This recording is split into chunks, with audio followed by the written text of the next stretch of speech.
Hello student, most welcome. तो चलिए करेंगे अपन आनंद मासिक पत्रिका अंक 6 के प्रतिलेखन संख्या 30 का डिक्टेशन।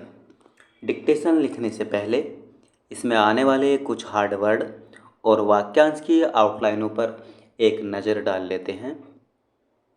यदि आपको इसका PDF चाहिए तो आप हमारे Telegram channel short hand with Vivek से इसका PDF भी डाउनलोड कर सकते हैं। चैनल तक पहुंचने के लिए इस वीडियो के डिस्क्रिप्शन में लिंक दिया है, या फिर आप टेलीग्राम पर सर्च करोगे शॉर्ट हैंड विद विवेक तो आपको आसानी से मिल जाएगा।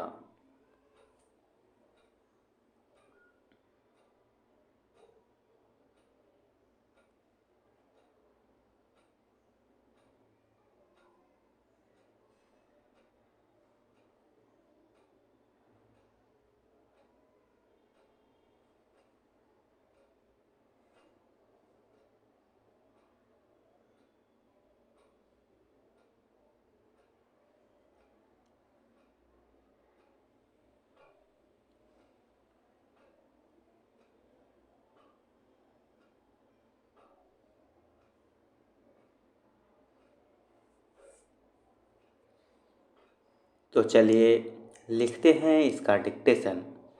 डिक्टेशन की स्पीड लगभग 80 शब्द पर मिनट रहेगी। चलिए डिक्टेशन स्टार्ट करते हैं 5 सेकंड बाद।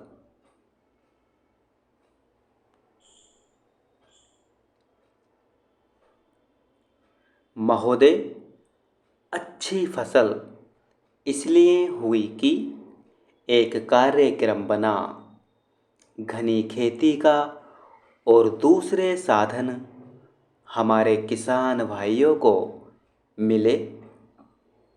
उन्होंने उन साधनों का, अच्छे बीजों का और दूसरे सभी साधनों का अच्छा उपयोग किया, जिससे हमारी पैदावार बढ़ी। ये एक प्रकार की क्रांति है। इस क्रांति से हमारी नींव और मजबूत बनेगी और उस नींव पर हम आगे बढ़ेंगे। अपने उद्योग और दूसरे काम भी और तेज़ी से आगे बढ़ा सकेंगे, लेकिन इसके साथ साथ कुछ अन्य समस्याएं भी बढ़ीं। मुझे मालूम है कि इन साधनों का उपयोग केवल वे किसान कर सके हैं जिनके पास सिंचाई का प्रबंध पहले से था, और हमें खुशी है कि उनकी आमदनी बढ़ी, उत्पादन बढ़ा, जिससे हमें बाहर से अनाज कम मंगवाना पड़ा। लेकिन साथ ही साथ वे किसान जिनकी संख्या देश में अधिक है, जिनके पास सिंचाई के साधन उपलब्ध नहीं हैं, इन साधनों का उपयोग नहीं कर सके। इनका लाभ उनको नहीं पहुंच सका।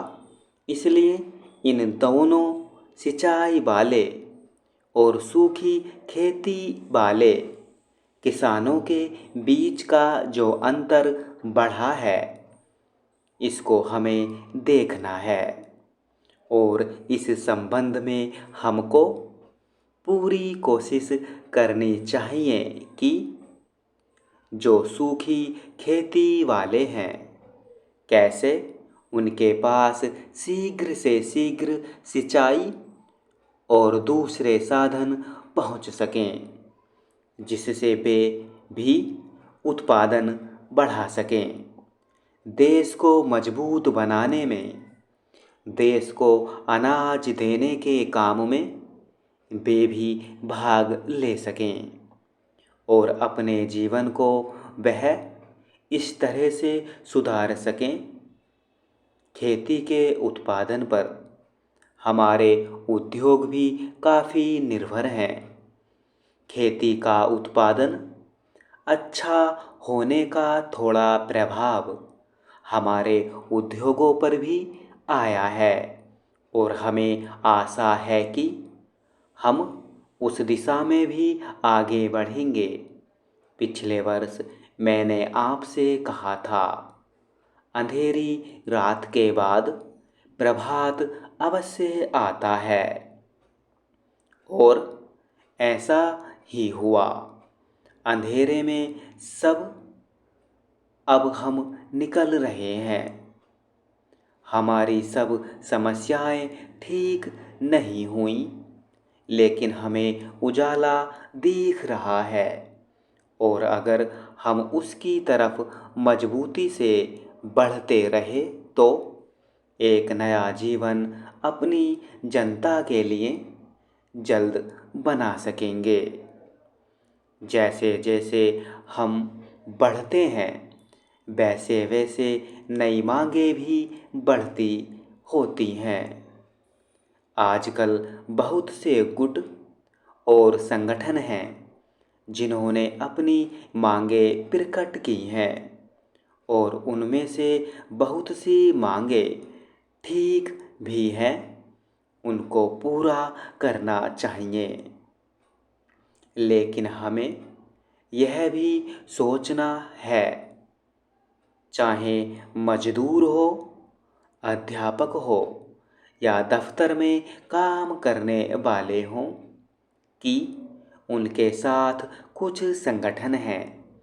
वे अपनी आवाज़ जोरों से हम तक पहुंचा सकते हैं, लेकिन हमारी लाखों करोड़ों की जनता ऐसी भी है जो इनसे भी ज़्यादा गरीब है, जो न पढ़ी लिखी है और न उसने कोई विशेष काम सीखा है।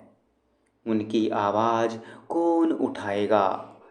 जब हम कोई भी आवाज़ सुने तो हमको इस दूसरे लोगों की तरफ भी ध्यान देना है, चाहे संगठित रूप से न पहुंच सकें, फिर भी उनकी मांगों की तरफ भी हमारा ध्यान उतना ही जाए। स्टॉप।